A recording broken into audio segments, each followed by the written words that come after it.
내일 어린이날인데 애들 부모들이랑 다 같이 놀이공원 가기로 했어. 서영의 말에 준호가 눈을 반짝이며 물었어요. 진짜? 지아도 가? 그럼 지아랑 지아 아빠도 간대. 서영은 신이 난 듯 대답하며 저를 향해 말을 이었습니다. 당신은 같이 안 가도 돼. 회사 일 바쁘잖아. 평소 같았으면 가족 행사에 참여하지 못하는 것에 미안함을 느꼈겠지만 이상하게도 서영의 말투에서 저를 배제하고 싶어하는 느낌을 받았습니다.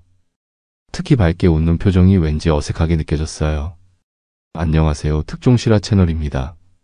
오늘 들려드릴 사연은 한 남자의 눈물겨운 배신과 통쾌한 복수의 이야기입니다. 사랑했던 아내의 변심과 배신, 그리고 그 후에 벌어진 놀라운 반전까지 여러분의 가슴을 시원하게 해드릴 이야기를 준비했는데요. 본격적인 이야기 시작 전에 아직 구독하지 않으셨다면 구독 버튼 꾹 눌러주시고 함께 실화 속으로 들어가 볼까요? 오늘의 실화 사연 지금 시작합니다. 안녕하세요. 저는 강민석이라고 합니다. 37살이고 평범한 회사원으로 일하고 있습니다. 제 이야기가 다른 분들에게 도움이 될지는 모르겠지만 제가 겪었던 고통스러운 순간들을 공유하려고 해요.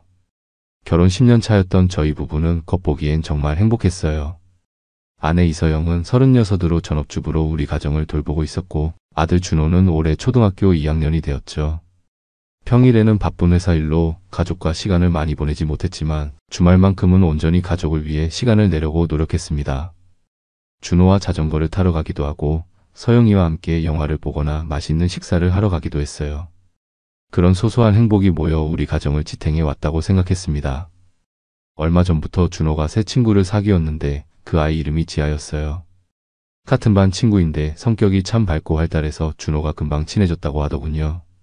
학교 학부모 모임에서 지아의 아버지 박진우를 처음 만났습니다. 39살로 저보다 2살 많았고 인상이 좋았어요. 이혼 후 혼자서 지아를 키우고 있다고 했죠. 아이에게 다정하게 말을 걸고 준호에게도 친절하게 대해주더라고요. 지아 아빠 애한테 참 잘해주더라. 혼자서 키우는데도 정말 훌륭한 아빠 같아. 서영이가 종종 이런 말을 하곤 했습니다. 처음에는 그저 아이들의 친구 부모님에 대한 일상적인 대화라고만 생각했죠. 가끔 서영이 말하길 남자가 혼자 아이를 키우는 게 쉽지 않을 텐데 대단하다고도 했어요. 준호도 지아를 정말 좋아해서 학교에서 있었던 일을 이야기할 때마다 지아 얘기를 빼놓지 않았습니다. 아빠, 지아가 오늘 내가 문제 푸는 거 도와줬어. 지아네 집에는 장난감이 엄청 많대. 다음에 놀러 가도 된대. 아이의 순수한 우정을 보면서 저는 흐뭇한 미소를 짓곤 했어요. 그때까지만 해도 모든 것이 평온했습니다. 우리 가정에 어떤 균열이 생길 것이라고는 상상조차 하지 못했죠. 준호가 지아와 친해지고 그 인연으로 우리 부부가 박진우를 알게 된 것이 우리 가정의 행복을 뒤흔들 첫 발자국이 될 줄은 전혀 몰랐습니다. 가끔은 그날로 시간을 돌릴 수 있다면 얼마나 좋을까 생각합니다. 그런 상상을 하면서도 한편으로는 언젠가는 드러났을 진실이라 생각하기도 하지만요. 어쩌면 그때 알게 된 것이 다행인지도 모릅니다. 더 깊은 배신을 당하기 전에 말이죠. 시간이 지나면서 준호와 지아의 우정은 더 깊어졌고 자연스럽게 두 집이 왕래하는 일이 부쩍 많아졌습니다. 아이들이 서로의 집에서 놀기도 하고 때로는 학교 행사 때 만나 이야기를 나누기도 했죠. 처음에는 단순한 학부모 관계로 시작됐지만 점차 서영이와 박진우가 단둘이 대화하는 시간이 늘어가는 것을 느꼈습니다. 아이들이 친하니까 자주 보게 되네. 서영이가 웃으며 하는 말에 저는 별 의심 없이 고개를 끄덕였습니다. 그저 아이들의 친구 부모와 자연스레 가까워지는 관계라고만 생각했으니까요.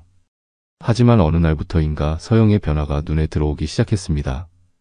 평소엔 편안한 옷차림을 즐기던 아내가 외출 때마다 조금 더 신경 쓰는 모습이 보였어요. 오늘 어디가? 준호 친구들이랑 놀이터에서 만나기로 했어. 집을 나서는 서영의 모습이 낯설었습니다. 평소보다 화장도 진하고 옷차림도 달라졌어요. 처음에는 그저 기분 전환이려니 했죠. 하지만 그런 날이 잦아지면서 조금씩 의문이 들기 시작했습니다. 특히 외출 후 돌아오는 시간이 점점 늦어지는 것이 마음에 걸렸어요. 미안해, 엄마들끼리 이야기하다 보니 시간 가는 줄 몰랐네. 늦은 귀가에 대한 서영의 설명은 항상 비슷했습니다. 하지만 그런 날이면 서영의 표정에서 미묘한 변화를 느꼈어요. 평소보다 밝고 활기찬 미소, 그리고 가끔은 불안정해 보이는 눈빛이 교차했죠. 그럴 때마다 가슴 한구석이 불편해지는 느낌을 받았지만 그저 제 지나친 신경쓰임이라고 스스로를 달랬습니다. 준호도 변화가 있었습니다. 아이가 종종 이런 말을 하기 시작했어요. 엄마랑 지아 아빠가 우리 없을 때 전화 많이 해. 지아 아빠가 엄마한테 선물도 줬대. 아이의 순진한 말에 처음에는 그저 웃어 넘겼지만 점점 마음 한구석에 의심의 씨앗이 자라나기 시작했습니다. 그래도 여전히 저는 제 아내를 믿고 싶었어요. 열해 동안 함께한 사람이니까요. 하지만 세상에는 뚜렷한 증거 없이도 느낄 수 있는 변화가 있는 법입니다. 사랑하는 사람의 미묘한 태도, 변화, 설명할 수 없는 공백의 시간들, 그리고 더 이상 공유되지 않는 일상의 소소한 이야기들. 이런 것들이 모여 제 마음에 불안감을 키웠죠. 변화는 서서히 찾아왔고 저는 그 모든 징후를 외면하고 싶었습니다. 하지만 머지않아 의심은 더 명확한 형태로 나타날 예정이었습니다. 그날 밤은 유독 잠이 잘 오지 않던 밤이었습니다. 시계는 새벽 2시를 가리키고 있었고 창문 밖에서는 비가 약하게 내리고 있었어요. 몸을 뒤척이다 화장실에 가려고 일어났을 때였습니다. 침실 문을 열려는 찰나 베란다에서 희미한 불빛이 새어나오는 것을 발견했죠. 커튼 사이로 안에 서영이 핸드폰을 귀에 대고 조용히 통화하는 모습이 보였습니다. 이 시간에 누구와 통화를 하는 걸까? 호기심과 불안함이 동시에 밀려왔어요. 발걸음을 멈추고 숨을 죽인 채 서 있었습니다. 서영의 입술은 분명 무언가를 말하고 있었지만 바람에 흩어지는 목소리 때문에 내용은 정확히 들리지 않았어요. 그런데 전화기 너머에서 남자 목소리가 작게 들렸습니다. 내용은 분간하기 어려웠지만 그 낮고 친밀한 말투가 가슴을 섬뜩하게 찔렀습니다. 마치 오래 알고 지낸 사이처럼 편안하고 다정한 말투였죠. 순간 모든 것이 천천히 무너져 내리는 듯한 느낌이 들었습니다. 조용히 돌아서며 마음속에 말을 삼켰습니다. 누구랑 통화하는 거야? 이 시간에? 침대로 돌아가 누웠지만 더 이상 잠은 오지 않았어요. 천장을 바라보며 무수한 생각들이 머릿속을 휘젓고 다녔습니다. 혹시 내가 너무 예민한 건 아닐까? 단순한 오해일 수도 있지 않을까? 하지만 직감은 이미 다른 말을 하고 있었죠. 그날 밤부터 제 의심은 점점 확신으로 변해갔습니다. 다음날 아침 서영은 평소와 다름없이 밝게 아침을 준비하고 있었어요. 마치 아무 일도 없었다는 듯이 말이죠. 저는 어젯밤 본 광경을 언급하고 싶었지만 차마 입이 떨어지지 않았습니다. 대신 평소보다 서영의 행동을 더 자세히 살펴보게 되었어요. 어젯밤에 잘 잤어? 무심코 던진 제 질문에 서영은 잠시 손을 멈추더니 금방 다시 움직이며 대답했습니다. 응, 그냥 그랬어. 비소리 들으면서 잤지. 짧은 순간이었지만 그 미묘한 머뭇거림이 제 가슴을 더욱 조여왔습니다. 평소 같았으면 눈치채지 못했을 작은 변화였지만 이제는 모든 말과 행동이 의심스럽게 느껴졌어요. 아침 식사 내내 서영의 표정을 살폈지만 그녀는 능숙하게 일상적인 대화를 이어갔습니다. 준호야, 오늘 소풍 가는 날이지? 도시락 싸놨으니까 잊지 말고 가져가. 아빠 오늘 늦게 들어오세요. 평범한 아침 풍경 속에서도 어젯밤의 베란다 통화 장면이 자꾸만 떠올랐습니다. 누구였을까? 왜 그 시간에? 왜 몰래? 의문은 꼬리에 꼬리를 물었고 마음 한구석에서는 이미 대답을 알고 있다는 느낌이 들었습니다. 출근길 평소와는 다르게 서영에게 작별 인사를 할 때 그녀의 눈을 똑바로 쳐다봤어요. 그 순간 그녀의 눈빛에서 미묘한 동요를 느꼈습니다. 이제 저는 더 이상 침묵할 수 없다는 것을 알았습니다. 진실을 마주해야 했어요. 그날부터 저는 조용히 증거를 모으기 시작했습니다. 어느 저녁 식탁에 둘러앉아 저녁 식사를 하던 중 서영이가 갑자기 말을 꺼냈습니다. 내일 어린이날인데 애들 부모들끼리 다 같이 놀이공원 가기로 했어. 서영의 말에 준호가 눈을 반짝이며 물었어요. 진짜? 지아도 가? 그럼 지아랑 지아 아빠도 간대. 서영은 신이 난 듯 대답하며 저를 향해 말을 이었습니다. 당신은 같이 안 가도 돼. 회사 일 바쁘잖아. 평소 같았으면 가족 행사에 참여하지 못하는 것에 미안함을 느꼈겠지만 이상하게도 서영의 말투에서 저를 배제하고 싶어하는 느낌을 받았습니다. 특히 밝게 웃는 표정이 왠지 어색하게 느껴졌어요. 잘 다녀와. 사진도 찍어줘. 평온한 척 대답했지만 속으로는 불안감이 커져갔습니다. 서영은 고개를 살짝 돌리며 대답했어요.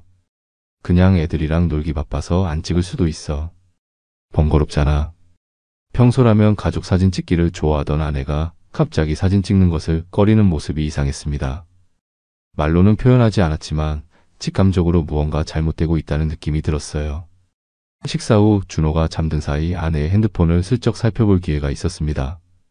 메시지 목록에서 박진우라는 이름을 발견했고 최근 주고받은 메시지를 확인했습니다. 대부분은 아이들 관련 대화였지만 가끔 둘만의 만남을 암시하는 내용이 눈에 띄었어요. 지하 학원 데려다주고 잠깐 커피 한 잔 어떠세요? 혼자 육아하느라 이야기 나눌 사람이 별로 없네요. 좋아요. 2시에 만나요. 평소 장소. 평소 장소라. 그들만의 약속 장소가 있다는 뜻이겠죠.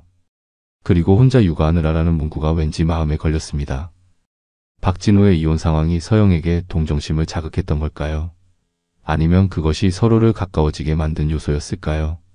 더 살펴보려 했지만 서영이 화장실에서 나오는 소리가 들려 서둘러 핸드폰을 제자리에 두었습니다. 그날 밤 잠들지 못한 채 여러 생각이 머릿속을 스쳐 지나갔습니다. 의심은 이제 확신에 가까워지고 있었어요. 아내가 이혼한 아이 아빠에게 동정심을 넘어선 감정을 느끼고 있는 건 아닐까? 그들이 나누는 대화에는 단순한 친구 관계 이상의 무언가가 있었음이 분명했습니다.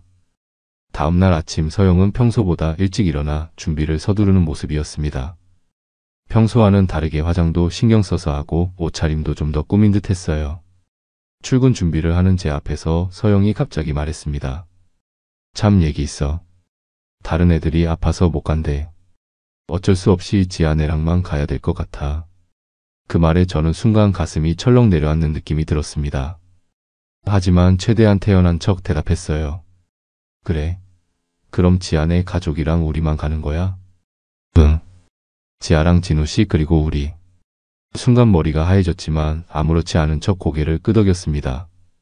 서영이 그를 진우씨라고 부르는 친근한 호칭에 신경이 쓰였어요. 출근길에 오르며 어젯밤 베란다 통화 장면이 다시 떠올랐습니다. 그리고 가슴 한구석에서는 이미 끔찍한 진실을 알고 있다는 느낌이 들었어요. 이혼남이라 외로울 테니 친절하게 대해야 한다더니 이게 다 빌미였던 걸까? 어린이날 아침 서영의 말대로 결국 지아내 가족과 함께 놀이공원에 가게 되었습니다. 표정만큼은 평온하게 유지하려 노력했지만 전날 밤 베란다 통화 장면이 계속해서 머릿속을 맴돌았어요. 회사에 도착한 후 조퇴 신청을 냈습니다. 불안한 마음을 떨칠 수 없었거든요. 얼마 전 아내의 휴대폰에 몰래 설치해둔 가족 위치 공유 앱을 켜봤습니다. 지도에는 진오리공원 회전목마 앞 위치에서 3시간째 머무른 표시가 나타났어요. 3시간이나 회전목마 앞에만 있다니 이상하게 느껴졌습니다. 아이들과 함께라면 여러 놀이기구를 타고 다니는 것이 자연스러운데 말이죠. 애들 데리고 갔는데 놀이기구 하나 안 타고 거기만 있는다고?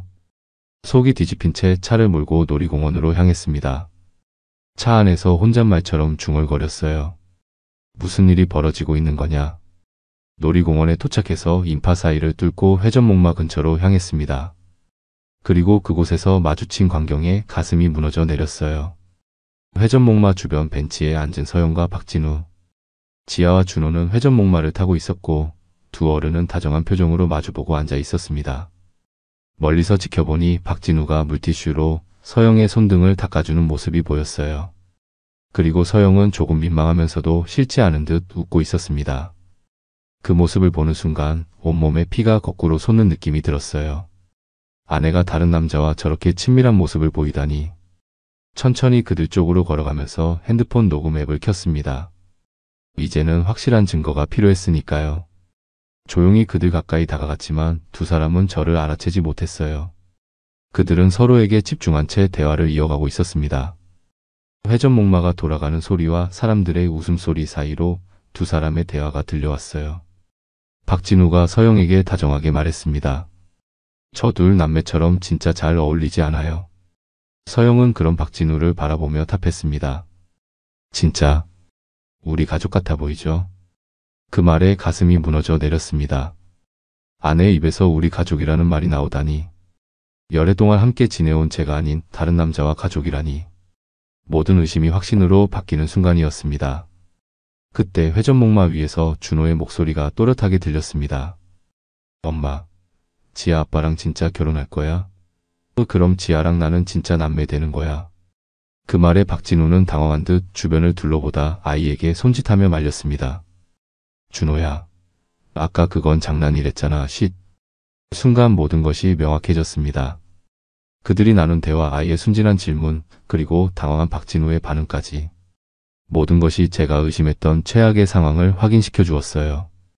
가슴속에서 분노가 끌어올랐지만 최대한 차분함을 유지하며 그들 앞에 섰습니다.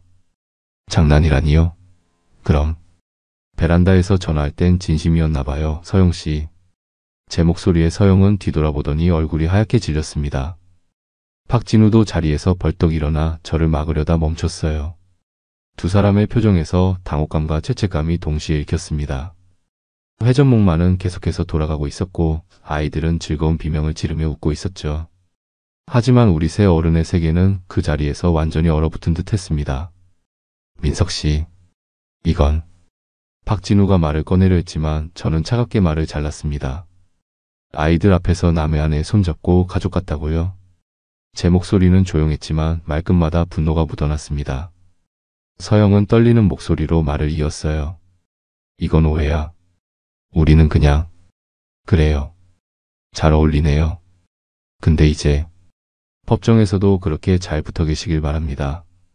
핸드폰 녹음 화면을 보여주며 말했습니다. 녹음 시간이 흐르고 있었고 방금 전 그들의 대화와 준호의 질문 그리고 박진우의 당황한 반응까지 모두 담겨 있었죠. 아이 목소리, 당신들 대화 전부 녹음했어요. 그 말에 서영의 얼굴에서 핏기가 완전히 사라졌습니다. 박진우는 주변을 둘러보더니 목소리를 낮춰 말했어요. 여기서 이러지 맙시다. 아이들도 있고. 네, 맞아요. 아이들이 있으니까 더 참담하죠. 두 분이 우리 아이까지 거짓말로 속이고 있었다는 게. 그때 회전목마가 천천히 멈추었고 준호와 지아가 즐겁게 뛰어내렸습니다. 아이들은 뭔가 이상한 분위기를 감지했는지 조용히 어른들 곁으로 다가왔어요. 준호가 제 손을 잡으며 물었습니다. 아빠 회사 안 갔어? 우리랑 놀러 왔어? 아이의 순진한 질문에 가슴이 메었지만 최대한 평온한 표정을 유지하며 대답했습니다. 응, 준호야. 아빠가 너무 보고 싶어서 왔어. 서영은 불안한 눈빛으로 저를 쳐다보고 있었고 박진우는 딸 지아의 어깨를 감싸며 한 발짝 물러섰어요. 공기 중에는 팽팽한 긴장감이 감돌았습니다. 아이들은 어른들 사이의 복잡한 감정을 이해하지 못한 채 다음 놀이기구를 타고 싶다며 제잘거렸죠. 아빠, 저기 바이킹 타고 싶어. 준호의 말에 고개를 끄덕이며 아이의 손을 잡았습니다. 그리고 서영과 박진우를 향해 차갑게 말했어요. 오늘 즐거운 시간 보내셨나 봐요. 이제 현실로 돌아올 시간입니다. 준호야, 우리 집에 갈까? 서영이 다급하게 끼어들었습니다. 잠깐만, 민서가. 내가 설명할게. 설명은 필요 없어요. 모든 걸 받고 들었어요. 이제 증거도 있고. 핸드폰을 흔들어 보이며 말했습니다. 그리고 준호의 손을 잡고 천천히 걸어가기 시작했어요. 서영이 뒤에서 따라오려 했지만 돌아보지 않았습니다. 이제 저는 제 가정을 지키기 위해 해야 할 일을 명확히 알고 있었습니다. 준호야, 지아는 아빠한테 보내고 우리 먼저 가자. 지아가 의아한 표정으로 물었습니다. 준호랑 같이 더 놀면 안 돼요? 아이의 순진한 질문에 마음이 아팠지만 최대한 부드럽게 대답했어요. 오늘은 여기까지만 하고 다음에 또 놀자. 준호야, 가자. 박진우가 다가오며 말했습니다. 잠깐만요, 강민석 씨. 애들 때문에라도 이러지 말고. 그의 말에 냉정하게 대답했습니다. 그쪽은 지금 이 아이들까지 망치고 있는 거예요. 혼자 아이를 키우는 게 힘들다며 우리 가정에 접근해놓고. 상식은 지켜야죠. 박진우의 얼굴이 굳어졌습니다. 그는 무언가 더 말하려는 듯했지만 제가 단호하게 말을 이었어요. 이제부터는 말이 아니라 서류로 얘기합시다. 준호의 손을 잡고 주차장으로 향했습니다. 서영은 울먹이며 뒤따라왔지만 저는 돌아보지 않았어요. 차에 도착해서 준호를 뒷좌석에 태우고 안전벨트를 메어주었습니다. 그리고 서영에게 차가운 목소리로 말했죠. 당신은 타지 마. 오늘은 호텔에서 지내든 어디서 지내든 알아서 해. 집에 오지 마. 서영은 충격받은 표정으로 저를 바라봤습니다. 민서가, 제발. 오해야. 나 잠깐만. 오해라고? 내가 뭘 오해했는지 설명해봐. 당신들이 결혼 얘기하는 거? 우리 애가 지아랑 남매된다는 얘기? 그게 오해라고? 서영은 말문이 막힌 듯 아무 말도 하지 못했습니다. 준호가 창문 너머로 엄마를 보며 물었어요. 엄마 안 타? 엄마는 나중에 올 거야, 준호야. 제 대답에 준호는 의아한 표정을 지었지만 더 묻지 않았습니다. 차에 시동을 걸고 서영을 남긴 채 주차장을 빠져나왔어요. 백미러로 주차장에 홀로 서 있는 서영의 모습이 점점 작아지는 것을 보며 가슴 한구석이 찢어지는 듯한 아픔을 느꼈습니다. 하지만 동시에 이것이 올바른 결정이라는 확신도 들었어요. 집으로 돌아오는 길 준호는 계속해서 엄마에 대해 물었습니다. 엄마는 왜 안 와? 지아랑 지아 아빠랑 더 놀고 싶었어? 아이의 질문에 뭐라고 대답해야 할지 막막했습니다. 아직 어린 준호에게 어떻게 설명해야 할지 머릿속이 복잡했어요. 결국 최대한 간단하게 대답했습니다. 엄마는 나중에 올 거야.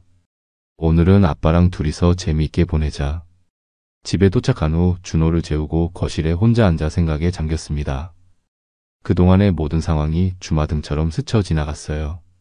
서영의 변한 태도, 늦은 밤 베란다에서의 통화, 그리고 오늘 목격한 장면들까지.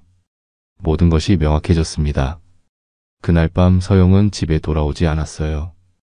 대신 수십 통의 부재중 전화와 문자가 제 핸드폰에 쌓였습니다. 하지만 저는 어느 것 하나 받지 않았어요. 이제는 법적인 절차를 통해 깔끔하게 정리하고 싶었으니까요. 그리고 무엇보다 준호에게 최선의 환경을 만들어주는 것이 제 최우선 과제였습니다.